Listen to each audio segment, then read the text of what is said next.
നമസ്തേ. ജയ് ശ്രീകൃഷ്ണ. ഭഗവത്ഗീത അധ്യായം 12 ഭക്തിയോഗം ശ്ലോകം 2. ശ്രീ ഭഗവാനുവാച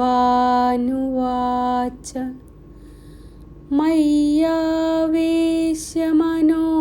യേ മാം നിത്യയുക്താ ഉപാസത്തെ ശ്രദ്ധയാ പരയോപേതാസ് തേ മേ യുക്തതമാ മതാഃ.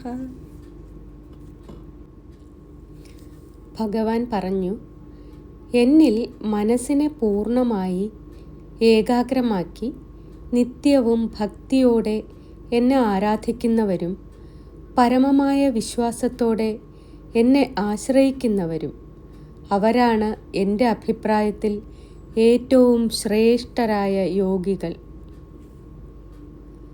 മനസ്സു മുഴുവൻ ദൈവത്തിൽ നിവേശിപ്പിക്കുക, ദിവസവും ഭക്തിയോടെ സ്മരിക്കുക, സംശയമില്ലാതെ വിശ്വാസത്തോടെ പ്രാർത്ഥിക്കുക.